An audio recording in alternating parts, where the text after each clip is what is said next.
Hazel, Courteney here. How are you? Today I'm with my friend Stephen Langley, who is a brilliant naturopath, but he also happens to be a world-class facial acupuncturist and an acupuncturist. And Steve and I have written a wonderful cookery book together called 500 of the Healthiest Recipes and Health Tips You'll Ever Need.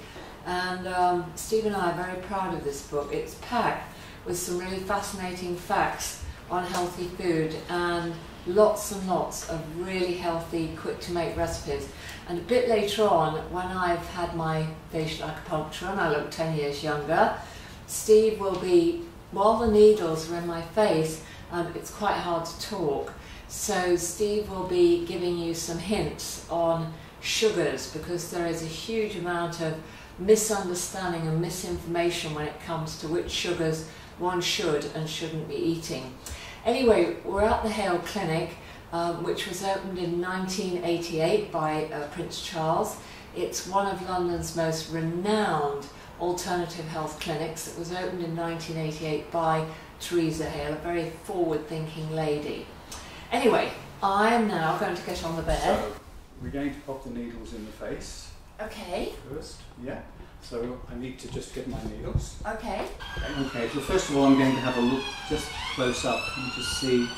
Every new client who comes, we're going to see where the face is going. So obviously we age in different parts of the face. We use different parts of the face one another. So this is very much a tailored approach. So it's looking for areas that we may need to work a bit deeper with. Oh, everywhere, everywhere. Okay, very good. No, you're looking good. You're looking very good.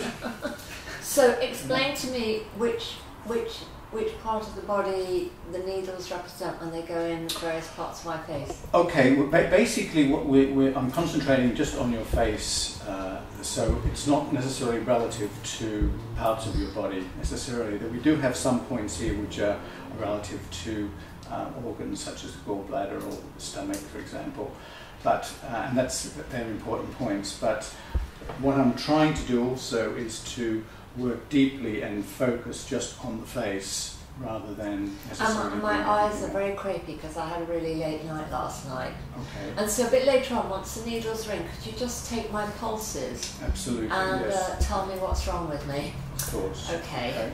So there's a couple of different ways to approach this. We can just look at the face on its own as a sort of its own entity and focus with the needles directly onto the face, and that in itself will create very good results. We can also incorporate other parts of the body. We're using needles into the various other acupuncture points on the body, which will also help to augment the work on the face. So we don't necessarily have to do body needles at the same time as we're doing face needles. Right, but basically the needles, they bring more oxygen to the face. Well, it has two elements to it. First of all, as the needle goes in, we are going to encourage blood flow into that part of the face.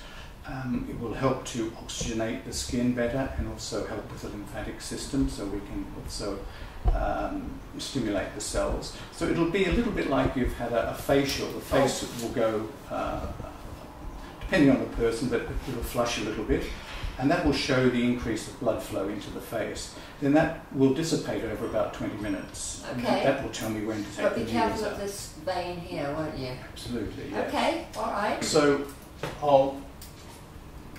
I need to just pop these on because these are going to give up a bit of a close inspection of your face. Okay? No, I hope you've got us both on camera here, our friendly cameraman Stuart here.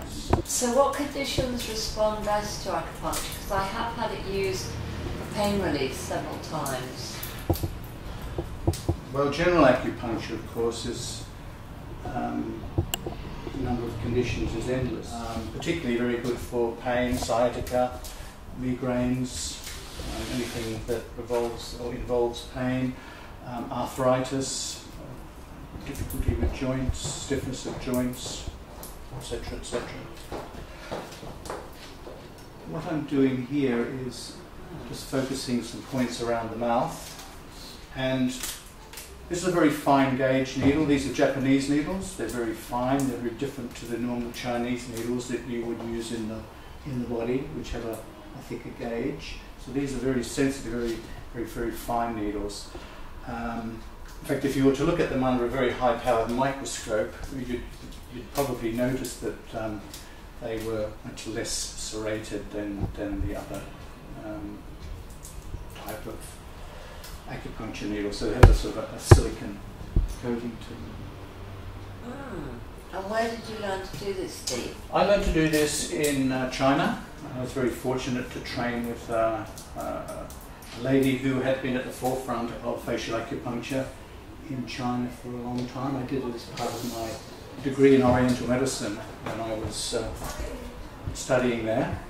And I brought this technique to the UK around about 1995, so 1994 actually, so we're nearly 20 years. At the time, as far as I'm aware, nobody else was doing it in the UK.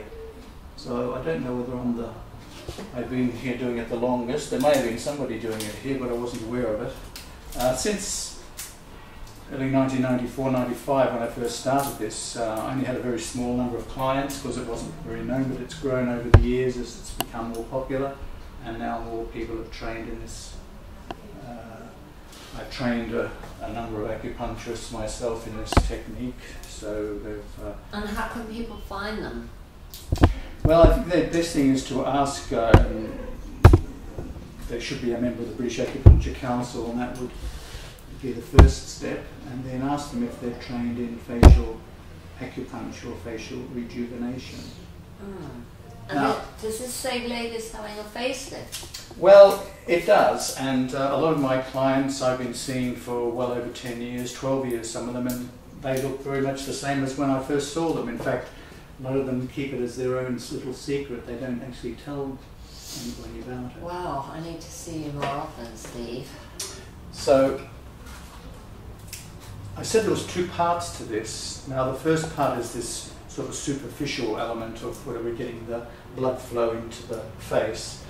And you can see your face is actually starting to get nice and pink around here. Yeah, I can feel my face going quite red. You can feel it quite warm. Yeah, my nose is getting very warm. Type of thing. Yeah. You sort of pull the skin back a little bit like you're having a facelift here. And just pop it inside here. The second element, of course, is that what we're doing at a much deeper structural level is we're taking the skin to the point of injury. So this is the science behind this, I suppose.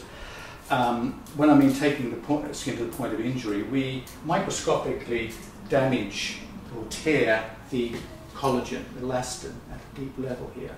And of course the body will repair itself. It will make more elastin and collagen, which is what we lose, which supports the face over time. This is what we tend to lose with age. So it's a bit like if you don't use it, you lose it. It's a bit like a bodybuilder. If you don't keep building muscle, the muscles will atrophy. Right. If you don't stimulate the collagen and elastin, then we will lose it. So what we're doing here at a deep level is stimulating that. So there's an element of memory in terms of the cells. So that's why we do it on a regular basis.